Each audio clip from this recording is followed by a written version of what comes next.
You are not going to get rich or happy watching YouTube videos, but I think you'll get some good tips from this one. Wealth and happiness. What wealth and happiness are for you may be very different from how I see it and every other human being for that matter. But you know what you want.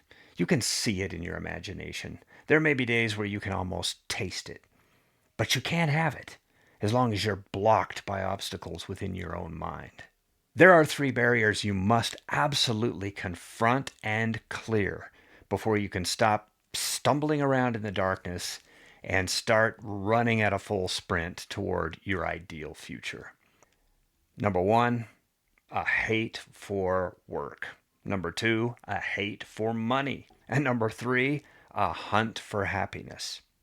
For anyone new here, I'm Mike, and I'm bloomin' late. I grew up in a blue collar Gen X household and only woke up from a long corporate hibernation at about the age of 45.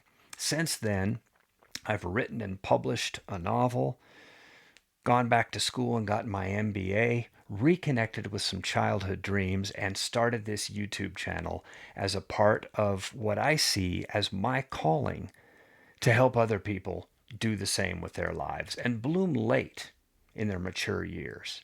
Now, talking about work, if you grew up in the 70s and 80s with parents who busted their humps to put spam on the table and tough skins on your butt, then you may have brought some unique beliefs into your adult years with you about work.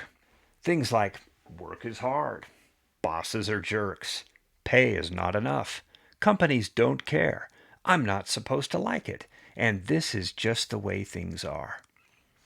How can this be so true and so complete and total BS at the same time? Let's break it down. Work is hard. Yeah, if you're trading your hours for a fixed number of dollars, you're most likely doing something that someone smarter has decided they don't want to do. They have labeled what they have you doing as this sucks. Now, why would you resent this if it only makes sense? If you were a business owner, you would do the same thing. Reserve the things that you enjoy doing for yourself and outsource the suck. Bosses are jerks. Well, most bosses are caught in the middle. They don't own the place, but they answer to those who do. Their job is to get the most out of you, and if you're not making them look good, yeah, they're going to be a little crabby. Too many bosses get promoted just for being good workers, and they don't have the skills and abilities and training needed to lead people. So, what can you do about this? Well, you can become a boss yourself and show everybody how it's done. But if you have a deep seated belief that bosses are jerks, odds are you may become somewhat of a jerky boss yourself. Pay is not enough. I'm paid way too much, said no one never. Look, jobs are priced by the market. If you ask for a raise and you don't get it, that's a pretty clear signal that the perceived value of your work is not higher than the going rate. Increase what you deliver or jump ship. It's that easy. Why would you hang on in misery thinking, I need this job, when the job clearly doesn't need you? And if you believe you're worth more, then go get it. Companies don't care. A company is not a family. A company is not even really a group of people. It's a corporate entity whose sole objective is to make profit for its owners and investors. And any employee who is found to not be contributing to that bottom line can be cut off like so much dead wood. Now, of course, there are laws, regulations, and benefits, and there will always be people at your company who can and do care for you as a person. But you need to understand that the corporate world works in a very capitalistic and competitive way. I'm not supposed to like it. There are so many in our generation who feel this way. We gather around the water cooler, real or virtual, and all the talk seems to be about what's going to happen after we clock out. In the upcoming weekend, my next vacation, or, I can't believe I'm saying this, retirement. All good things are projected into a future in which there's no work. This is no way to live. You are, in effect, putting your life on hold when you go to work. And this is just a waste of the best energy and years of your life. This is just the way things are. This can sound so true when you say it with your coworkers, but it is the biggest lie of all. The way things are is just what you accept and what you deny being able to change. Can you see how weak and foolish this is? If you live in a free country and have an able mind and body, how could you have such low self-esteem as to believe this? Now, looking at all these beliefs together, can you see how it's just a big crock of cow poop? These beliefs aren't real, but companies need people to have these beliefs. If we didn't believe them, we'd be far less likely to accept their terms. Now we live in the internet age, and you have the ability to create something that will collect value in terms of money for yourself and your family for what you truly enjoy doing. Look, I know not everyone is cut out to be an entrepreneur, and you may very well feel that a corporate career or a craftsman like job working for someone else is just your jam. And that's fine. But if that's true, I hope you've been able to work through and eliminate these attitudes that we've just talked about. Like I said, it's a free world. No one is forcing you to do what you're doing. Now, on the subject of money, how can anyone hate money? And yet, how often do we hear things like this? Rich people are jerks. I'm glad I'm not rich. Money corrupts. Is this your take on wealth? Well, then, no wonder you don't have very much money. Again, we have a mixture of truth and complete falsehoods here. Yes, some rich people are jerks. Yes, some people don't want to take on the responsibility that comes with wealth. And yes, some people have absolutely been corrupted by enormous piles of cash.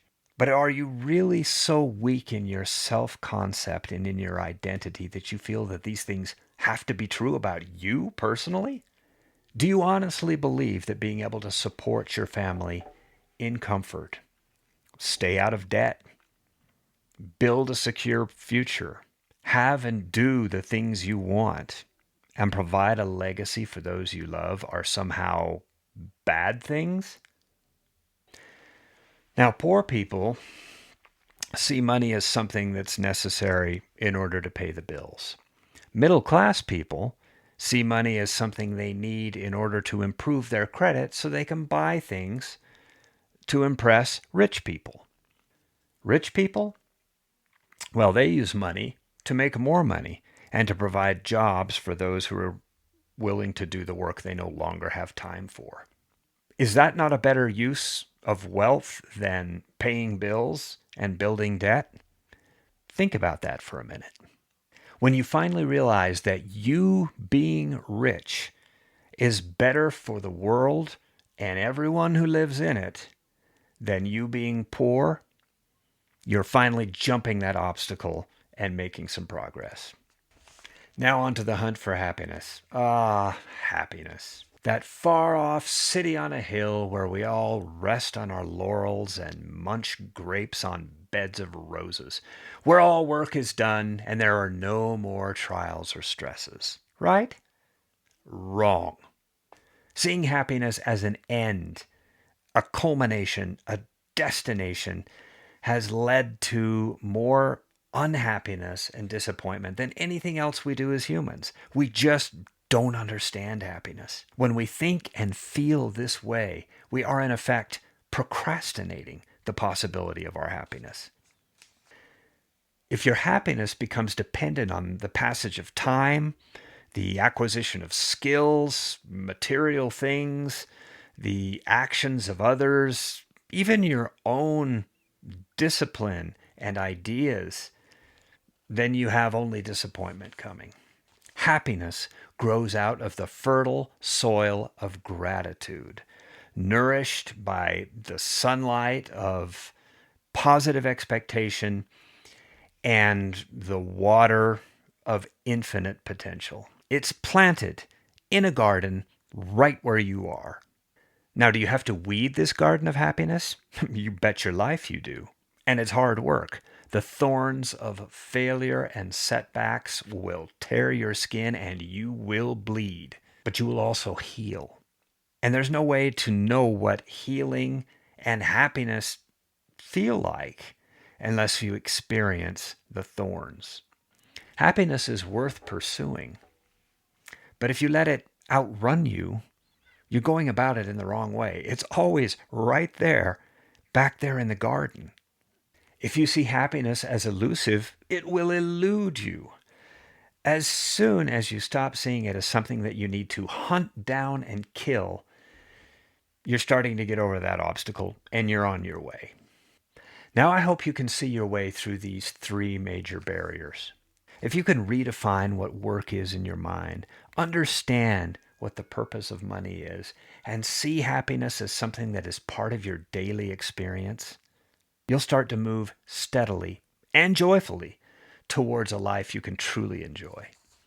Now, I'm not making these videos as a dog and pony show. This is not for the views or the masses in general.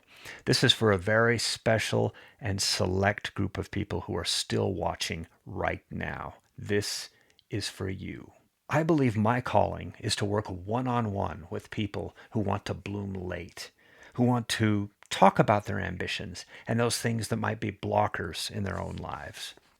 Right now, in May and June 2025, I'm not charging any money for this. My end of the value exchange is simply the wonderful experience I have in working with you. You'll find a link to my calendar in the description of this video. Please grab a spot and we'll talk about what matters to you and where we can find and plant the seeds of your total happiness. I'll hold that space for you, and I'll keep this series going. Next up, watch this video about what your potential is in the next 10 years.